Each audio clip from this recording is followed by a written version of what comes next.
Okay, so we're going to go ahead and start. So April asked me to talk tonight about finding your why. Why is that important?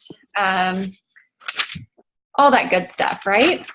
And it kind of came randomly because I had just this big aha moment last week at work as I was doing my personal development on my lunch break. I was just catching up on some old Zooms and literally listening to a Zoom. It just kind of hit me finally what my why is in terms of coaching. So we're going to kind of go through some discussion about how I came to that. Because I have to think that there are probably other people that were and are in my shoes where you listen to all these, whether you're on the Finish Line Leaders app or you're listening to Zooms or whatever it may be, and you're hearing all these, excellent top coaches talking about their big, fancy, amazing whys, and, and you're sitting back thinking, not real sure what my fancy why is. But I like this, and I like Shakeology, and I like helping people, but why don't I have a big fancy why? So I was starting to think something was wrong with me because I didn't have one. But it came to me literally last week. And I'll be a coach. It'll be 1 year next month in July. So it took me a year to really figure out what my why was. And I can honestly say that since I had that moment last week, my perspective on coaching has totally changed. I've definitely been more, intentional about what I'm doing with my time, not just for coaching, but in my profession and as a mom and a wife. So that's what led us to today's discussion. So I'm Kristy Russell. For those of you who don't know me, I live in Indianapolis, Indiana, but I'm a Kentucky girl. So I was born and raised in Louisville, and by way of college and graduate school and all that fun stuff, I landed here in Indianapolis. So my entire family is in Kentucky. I am the only one away. So we are in Louisville at least once a month to visit my family and things like that. And my parents come up here quite a bit. I am a mom I have 2 boys, 13 and 3. Yes, I know that we thought that was a good idea. No, it wasn't. Corbin is my oldest, and Tosh is my little one, and I am the only girl in the house. So that makes for a very interesting life, and I'm a very girly girl. So I think it's God's payback for being so girly my whole life is that I ended up with all boys. So you can only imagine the conversation that is in my house constantly. My husband, Ryan, and Ryan is from Indiana, so born and raised. So we have a little bit different perspective. I've always been away since I graduated high school, and he's never left his hometown. So that's always interesting too. And we are polar opposites. So if anyone has ever met us, they always wonder how on earth we work because we are total opposites of each other in just about every possible way. But it makes life fun. Career-wise, I have a bachelor's degree in clinical psychology, and I have a master's degree in education with a focus area of school counseling and behavioral therapy. So I'm one of those analytical people that everybody always jokes, "Oh, are you analyzing me?" No. When I'm not at work, I'm not working. I don't want to analyze anybody. I do turn it off. But it leads into why I became a coach, because I've always been very physically active, very physically fit, always been into health and wellness and exercise. I've always said I want to be a personal trainer at some point in my life. That's always been a passion. I've danced my whole life since I was 3 years old. I taught Zumba up until I was 7.5 months pregnant with Tosh, 4 times a week. And so for me, fitness is a stress reliever. I do suffer from depression that came about after I had my second child. I had postpartum for a good solid year after having him, to the point that I am now medicated. So I always joke I'm a medicated mama, and everybody's a lot happier because of it. So exercise for me is a way to combat my depression, because without getting too biological with everyone, there are certain hormones in your body that are only released during exercise. So you can mimic pretty close to that with medication, but you can't really get the full natural source like you can from a good 30-minute, 45-minute exercise program. So I am one of those people that has to exercise. It makes me feel better. It makes me happy, literally. The endorphins that I get, it keeps my stress levels down naturally. And it's just something that we all know is who I am. And so I do have an incredibly supportive husband of my fitness routine and my passion for exercise. And that's why it works. You know, he knows me, he knows what I need and supports that. I became a coach, like I said, a year ago, but really my journey back to kind of where I'm at now began, like I said, after I had my second child and I was struggling with postpartum. I did nurse for a year, and then obviously trying to get rid of those hormones after you're done nursing didn't help the situation anymore. And so I was really depressed, not medicated at that time. It was causing a lot of issues in my marriage, causing issues at my job. I just wasn't me. It was just not me. I'd gained the most weight I'd ever had in my life, which still for me, I'm a very short, petite person. So it's not like I was extremely overweight by any means, but it wasn't me at all. Inside, outside, nothing. I wasn't my happy-go-lucky person that everybody came to for motivation. And I distinctly remember the moment when I decided enough was enough. We were sitting in the parking lot at Kroger in my hometown. It was my husband and I, and we were running up there to get something for my parents for dinner. And I had made a comment about him not being attracted to me. And he was like, well, you know, you don't look the way you did when I met you. He goes, it's not that you look bad, you know, but you've gained weight, you've had a baby, and, you know, I love you for who you are, but why do you want to let yourself go? You know, you're not the person that you were when I met you. What, you know, I know you're not happy like this. And I instinctively, of course, it hurt to hear him say that, but at the same time, he was so loving about how he delivered it to me. And I remember just thinking, you know, as part of a wife, you have to make your spouse happy by doing what you can. And I wasn't making him happy because I was miserable. So it was just feeding back into my family and my life that I was so upset with myself. But it took him saying that to me for me to say, oh, well, I don't want him to not want to think I'm pretty, or I don't want him to not be attracted to me. So I need to do something about this. And I remember distinctively in that parking lot that when I left, that was it. When we got back to Indiana that Sunday, I was starting a journey and I was going forth. I had a personal trainer. I was training out, 4 days a week. I was in the gym. If I wasn't in the gym, I was at home doing something. I cleaned up my eating. And that's where it started for me. Meanwhile, behind the scenes is my best friend, Melissa. A lot of you guys know her, Melissa Coleman, who is, Tasha's found me. And she had been starting this journey with Beachbody, and I was like, okay, and of course she kept approaching me. You'd be awesome at this. Oh my gosh, just who you are as a person. You need to be a Beachbody coach. Oh, look at all the people you're already helping. And it was true. I was having a lot of people come to me for advice, whether it's therapy, whether it was counseling, whether it was how I was eating. My husband cooks, and very organically, very fresh. So a lot of people were coming to me natural. She's like, you just need to take this step. Just try it. Just do it. And I'm like, no, I'm fine. I got enough on my plate. I have like 100 commitments. I don't have time for this, And I must have told her no. I don't even know how many times. I don't know if she's on here yet. We came from the Dash to Diamond group. But I told her no, love you. No, not for me.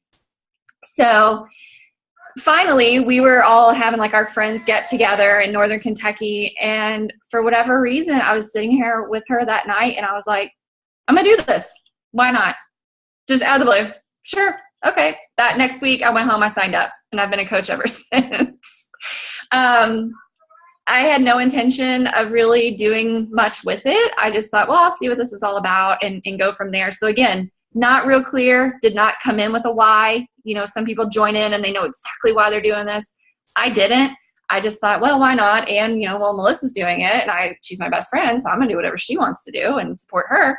But here I am, you know, a year later, and dedicated and committed and just having a really, really great time with this.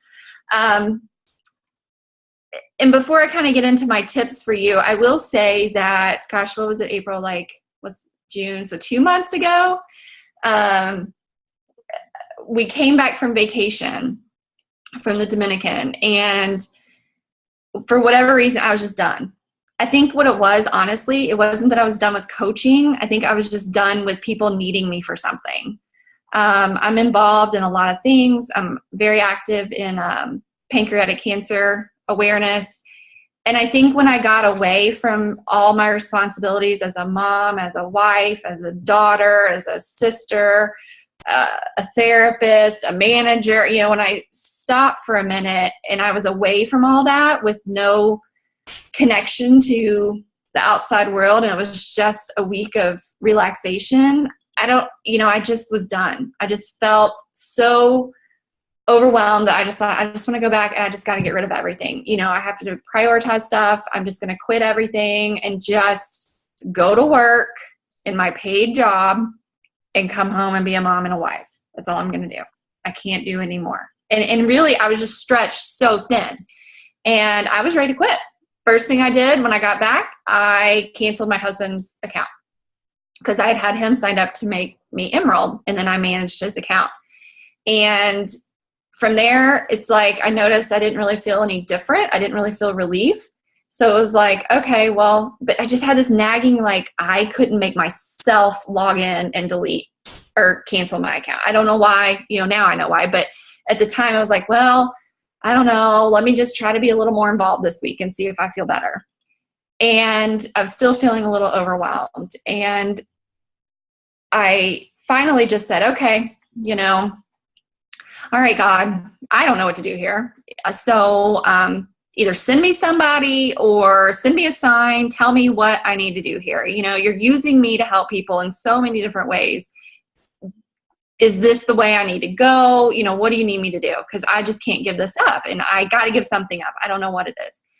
And ironically, the very next day, I had 2 people just completely out of the blue come to me and need help and really wanted to start their journey, wanted me to help them, had told me they had been sitting back and watching me, and they needed my help. So I was like, oh, okay, heard that loud and clear. The next thing happened then that weekend was the Dash to Diamond announcement about that group with Tracy Morrow and these other top coaches, Rebecca Bain, things like that. So I thought, okay, here's another sign. And I just, for whatever reason, I heard it in my head, go all in. You won your free ticket to Summit because you hit Success Club your first 3 months. You have paid for your Summit expenses from Beachbody. Summit's coming up. You can't just quit. You've already got this going for you. Just go. Don't quit. Don't quit. And so I just decided, okay, well, I'm just going to go in, you know, fully. Let's go. Okay. What's that sound? Oh, sorry. That's April. So I went in, and it was starting to become my why was starting to desire in me to help people and do more. And then I went on and scheduled my first call with April, and I just laid it all out to her. And actually, I think we had messaged before that. Like, I was like, I just don't know what to do. I'm ready to quit. I don't know what's going on here. And she just encouraged me, you know, keep going. You are in the right place. Keep going. You're here for a reason. Keep going, keep going. But I did not know what that reason was. At that point, I still did not have a crazy why. You know, I didn't have that big fancy why. I was like, well, yeah, the extra money's nice. It covers my own Shakeology, and I have fun. I have fun talking to people, but there wasn't really anything tying me to why I'm still here doing this a year later.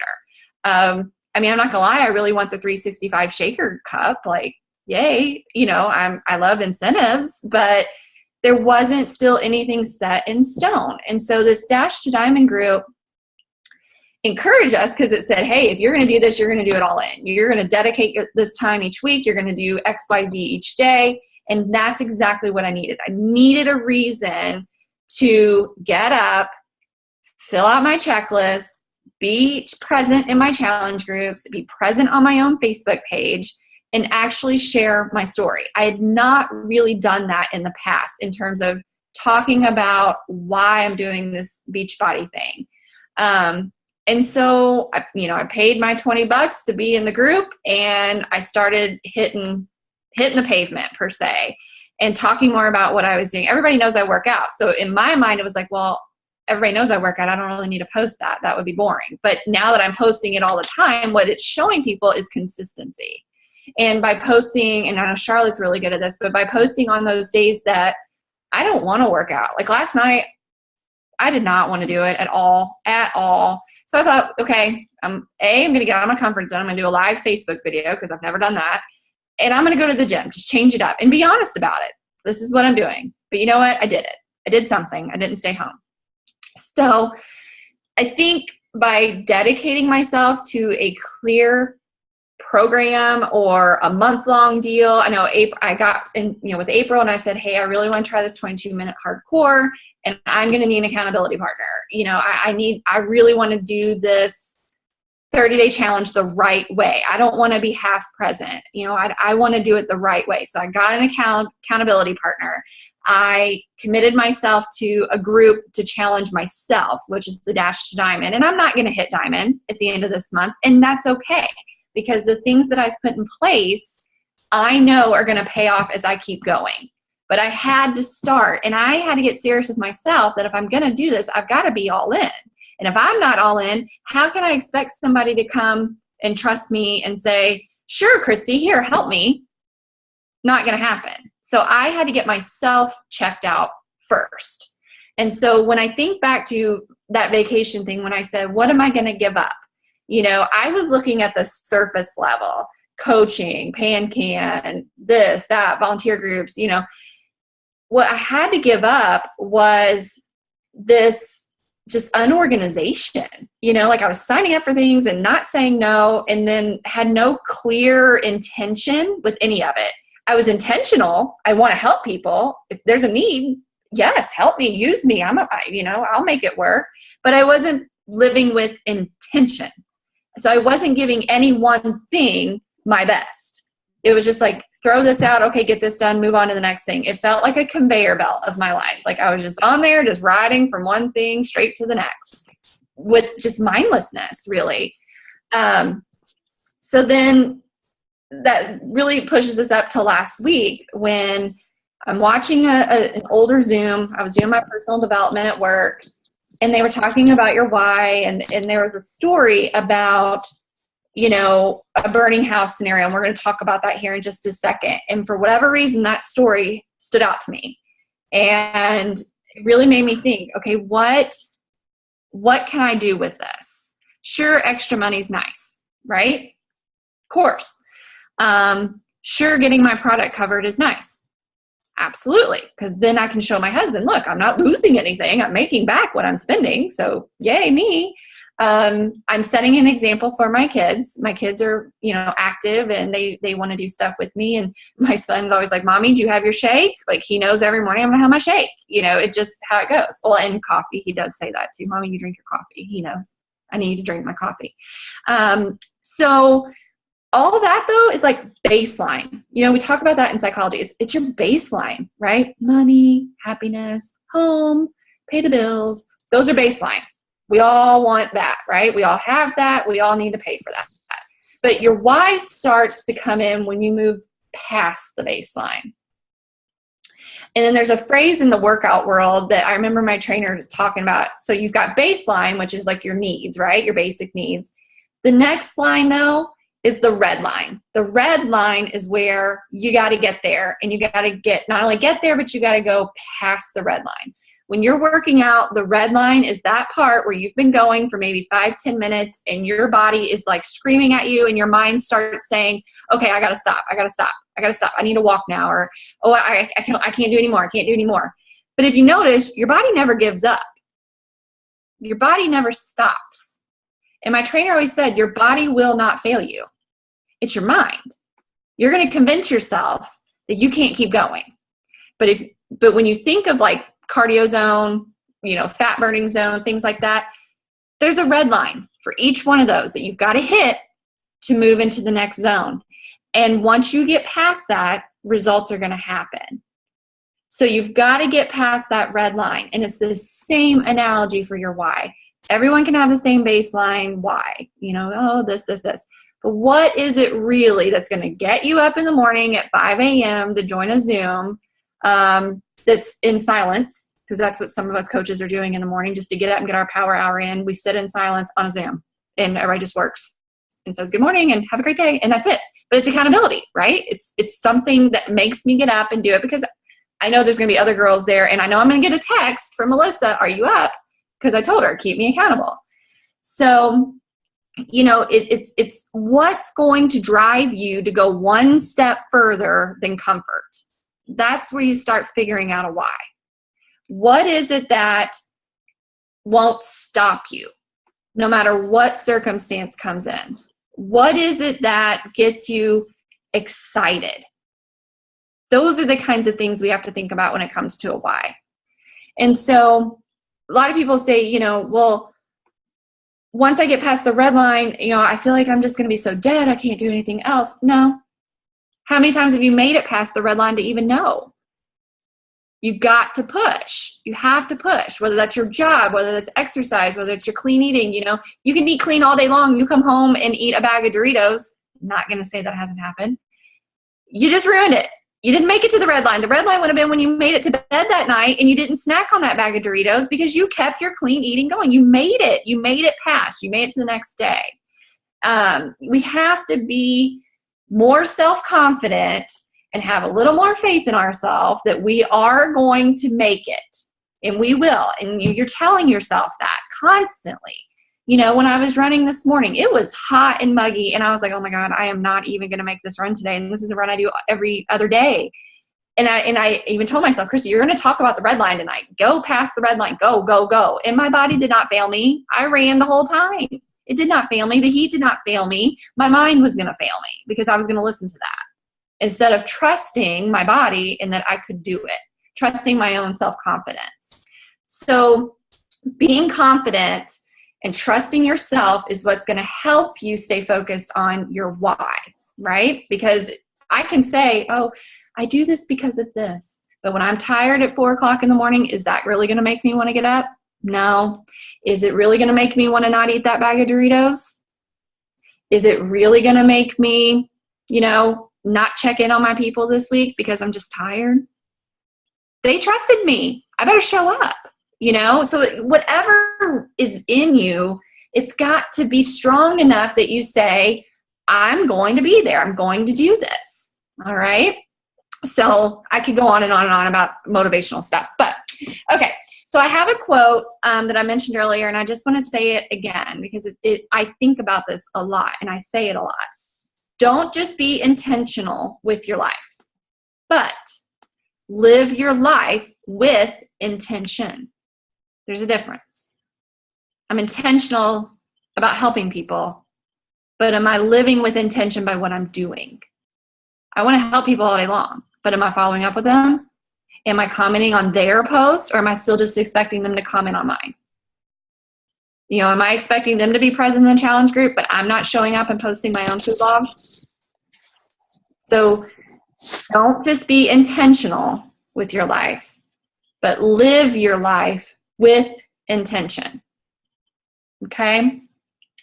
And I was trying to think, why is having a why important? So I came up with 3 things that I think are really true for a why. And if you don't have your why, I hope that you will use these 3 tips to think about and help you develop your own why. And then I'll share mine at the very end. So the first thing, why is having a why important? Because it's going to give you purpose and it's going to motivate you. So Oprah says, do what you have to do until you can do what you want to do. And that's true about everything, right? I didn't really want to go to college as long as I did, but I had to if I really wanted to be a psychologist. I didn't want to do all that, but I had to. So you have to put in the work to get where you want to go. It's not going to just show up. You have to do that. And that means staying focused. It means, again, living your life with intention. It means being clear about why you're doing what you're doing.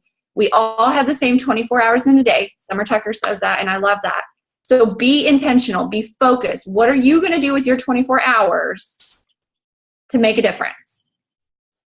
Your why is what's going to make you do that. You have to have it at the forefront. Second tip I would say is, why is having a why important? It helps you in decision making. When your why is at the forefront of your prefrontal cortex here, where you're making decisions, your decisions are going to be made based off that, right? It's your values, your morals, what makes you who you are inside at the core. So if it's at the forefront and you're purposefully putting that thought there at the base of the brain that's going to make decisions, bingo, it's going to help you make the right decision. It's that discussion in my head in the morning when I don't want to get up at 5 o'clock. I think about my why, and I think about why I'm doing this. Then that's the burning house scenario. There's two scenarios. You're driving home from work and you pull onto your street and you notice your house is in flames.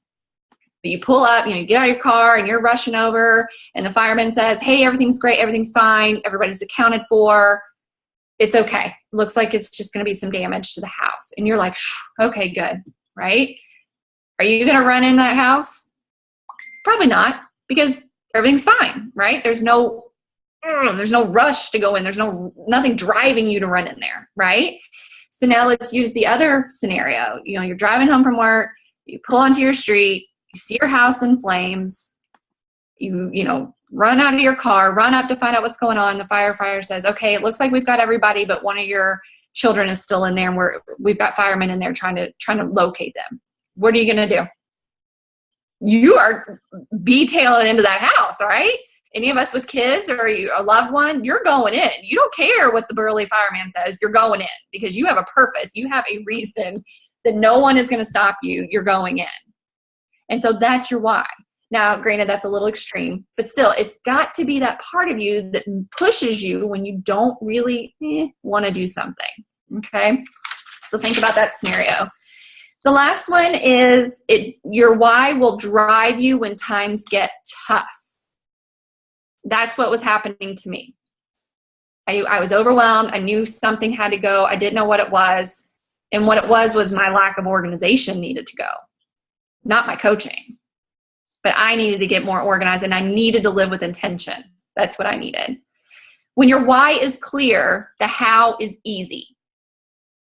When your why is clear, the how will be easy. Think about that. So think to yourself, why did I start this anyway? Whether that's your fitness journey, your clean eating, coaching, whatever it is, why did you start it? Think about that. Think about how far you've come versus how far you still have left to go. I tell myself that in every single workout I do. Well, I've already done 6 minutes. I've only got 4 left, or I've already done 20. I can do the last 2. I've already ran 3 miles. I can finish this last half to get home.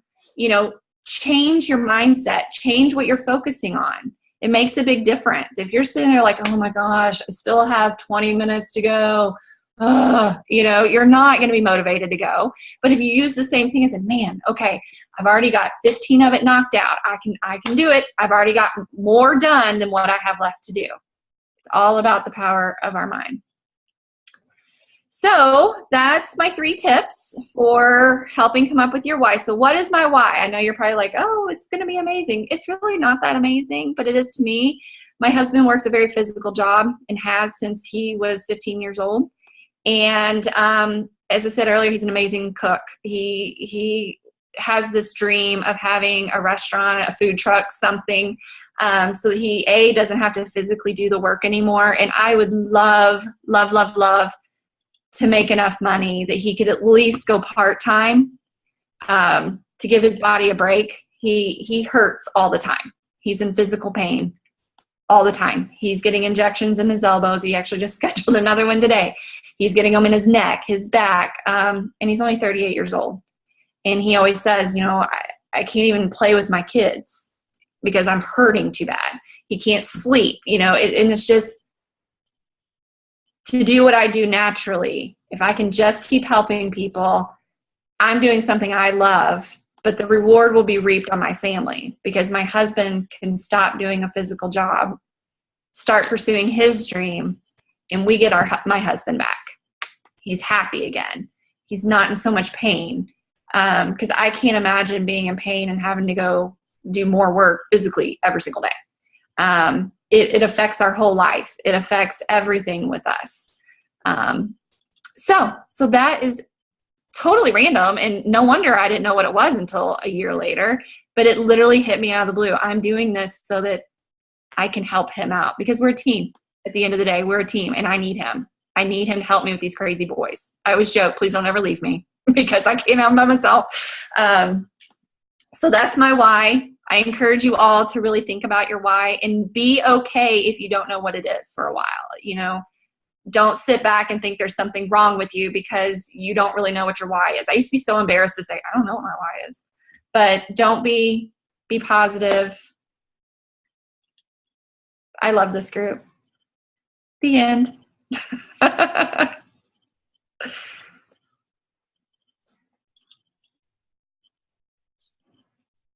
Just trying to see what's going on in the chat. Kristy, will you say your second point again? Second point. Yes. Having a why is important because it helps you in decision making. Oh wait, maybe not. Maybe it was the first one is it gives you a purpose and motivates you. Second is it helps you with decision making. And think that's back to the brain link I did. And the third one is it drives you when times get tough. And that's when I said that when the why is clear, the how is easy. That was it. That's what will you say that when the why is clear? The how is easy. Got it. That's awesome and so true. I just think sometimes we make it harder than it really needs to be. And maybe that's why I struggled so long to figure out what the heck my why was. And one thing I've been struggling with lately is that my why keeps changing. And I don't know, and it's okay. So y'all, if it changes from one day to the next, that's okay. That's true. Just have one. Just have something. Have something that drives you to do more with your life. Be better. We can all be better at something. Why not? You get one life. Don't live it miserably.